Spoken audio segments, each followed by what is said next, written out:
ចៅអើយមានតែកៅភ្នែកនេះទេដែលនៅក្នុងព្រៃមរតកឯណោះទើបអាចសង្គ្រោះភូមិយើងបាន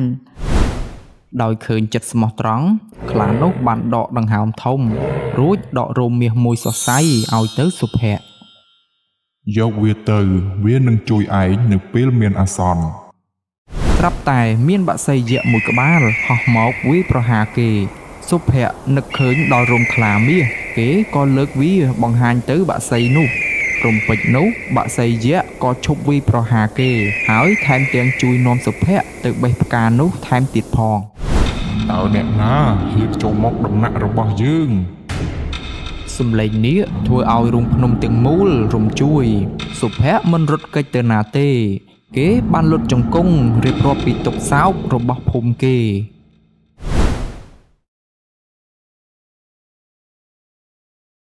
កាលពីយូរលង់ណាស់មកហើយមានភូមិមួយឈ្មោះថាភូមិសុកសានកាលពីមុនភូមិនេះធ្លាប់តែមានវាលស្រែពណ៌ខៀវខ្ចីនិងស្ទឹងមានទឹកហូរថ្លាឆ្វង់ប៉ុន្តែ3ឆ្នាំចុងក្រោយនេះគ្រោះរាំងស្ងួតបានវាយលុកយ៉ាងខ្លាំងមេឃគ្មានពពកសំបីតែបន្តិចដីចាប់ផ្ដើមប្រេះស្រាំដូចស្រកាត្រីហើយសត្វពាហនៈចាប់ផ្ដើមងាប់ជាបន្តបន្ទាប់សុភ័ក្រជាក្មេងប្រុសម្នាក់ដែលរស់នៅជាមួយលោកយាយជូរារៀងរាល់ព្រឹកគេត្រូវដើររាប់គីឡូម៉ែត្រដើម្បីទៅដងទឹកដែលនៅសល់បន្តិចបន្តួចពីបាតអណ្ដូងដើម្បីឲ្យលោកយាយចៅអើយមានតែកៅភ្នែកនេះទេដែលនៅក្នុងព្រៃមរតកឯណោះទើបអាចសង្គ្រោះភូមិយើងបានប៉ុន្តែអ្នកដែលបានទៅទីនោះមិនដែលឃើញត្រឡប់មកវិញឡើយ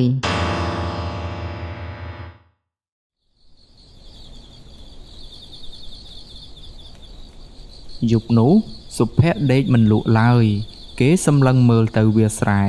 ដែលក្រិមស្វិតតាមបង្អួចគេសម្រេចចិត្តថាគេមិនអាចអង្គុយមើលអ្នកភូមិស្លាប់ដោយសារការដាច់បាយដាច់ទឹកនោះទេគេចាប់ផ្ដើមរៀបចំកញ្ចប់បាយកំបិតតូចមួយទឹកមួយដបរួចសរសេរសម្បត្តិទុកឲ្យលោកយាយ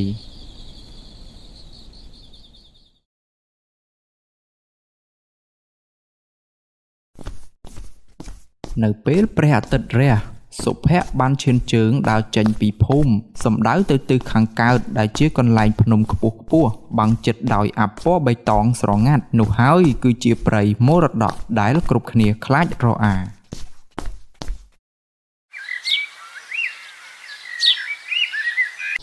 នៅច្រកចូលព្រៃមរតកដើមឈើមានទំហំធំខុសពីធម្មតាស្រាប់តែមានសំឡេងក្រហមមួយបន្លឺឡើងខ្លាធំមួយក្បាលដែលមានពណ៌សម្បុរមាសចែងចាំងបានលោតមកពីលើផ្ទាំងថ្មឈរពីមុខសុភ័ក្រក្មេងតូចឯងចង់ទៅណា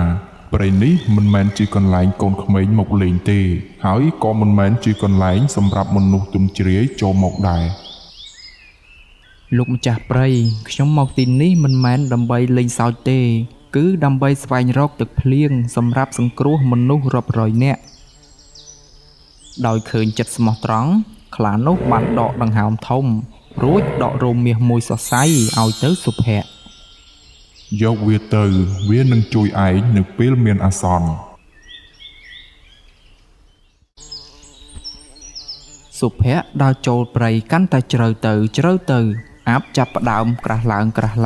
រហូតមើលមិនឃើញផ្លូវរំពេចនោះគេបានឃើញពន្លឺតូចមួយនៅខាងមុខគេដើរតាមពន្លឺនោះរហូតដល់ខ្ទមរបស់តាឥសីភ្នំទឹកកក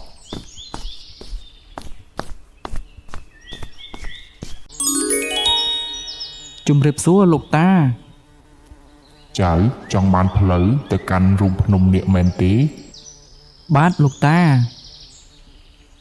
បើចង់បានចៅត្រូវឡើងទៅបេះផ្កាមាសនៅលើកំពូលភ្នំទឹកកកឲ្យបានមុនថ្ងៃលិចដើម្បីយកមកធ្វើជាថ្នាំទឹកការឡើងភ្នំទឹកកកមិនមែនជារឿងងាយស្រួលទេជើងរបស់សុភ័ក្រក៏ជិតដាច់ចេញពីគ្នាទៅហើយនៅពេលជិតដល់កំពូលភ្នំស្រាប់តែមានបក្សីយក្សមួយក្បាលហោះមកវាយប្រហារគេសុភ័ក្រនឹកឃើញដល់រោមខ្លាមាសគេក៏លើកវាបង្ហាញទៅបក្សីនោះរំពេចនោះបក្សីយក្សក៏ឈប់វាយប្រហារគេហើយថែមទាំងជួយនាំសុភ័ក្រទៅបេះផ្កានោះថែមទៀតផង បន្ទាប់ពីបានផ្កាមាសហើយតាអេសីក៏បានប្រគល់ផែនទីទៅកាន់សុភ័ក្រតាមផ្លូវគេបានដើរឆ្លងកាត់តាមស្ពានកញ្ចក់មួយនៅលើស្ពាននោះមានស្រីស្អាតម្នាក់ឈររងចាំ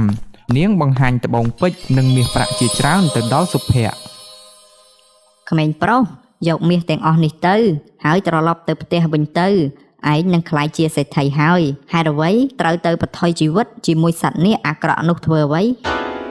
សុភ័ក្រសម្លឹងមើលទៅមាសទាំងអស់នោះរួចនឹកដល់អ្នកភូមិដែលកំពុងតែពិបាកគេដើរហួសដោយមិនងាកក្រោយមាសទាំងអស់នេះមិនអាចជួយអ្នកភូមិខ្ញុំបានទេ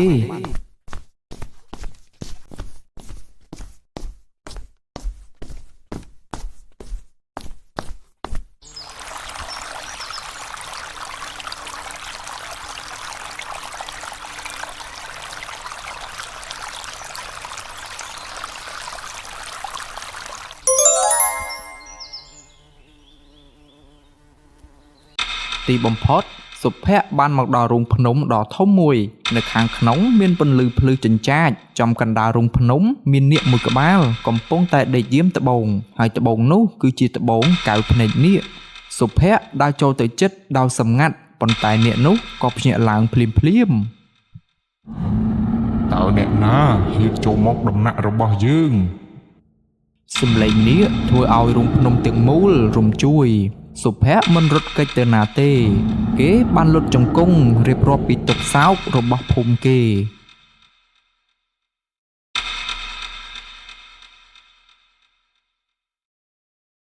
យើងយាមត្បូងនេះរាប់ពាន់ឆ្នាំមកហើយ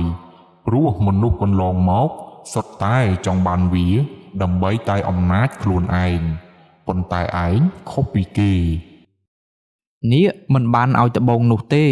ប៉ុន្តែបានព្រោះទឹកដមចេញពីមាត់ដើម្បីដាក់ចូលទៅក្នុងដបឲ្យទៅសុភ័ក្រ នេះគឺជាទឹកដមជីវិតចូលយកវាទៅប្រោះលើដីភូមិរបស់ឯងទៅចោះ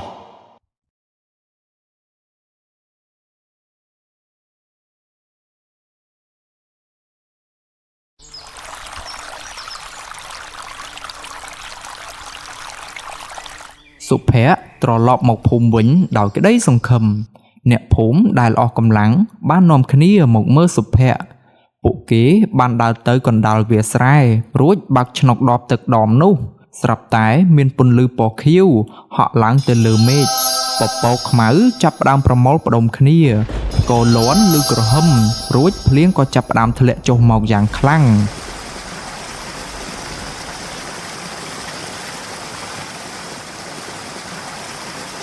អ្នកភូមិម្នាក់នាំគ្នាសប្បាយចិត្តក្រោមដំណក់ទឹកភ្លៀងដើមឈើចាប់ផ្ដើមដុះទ្រុយ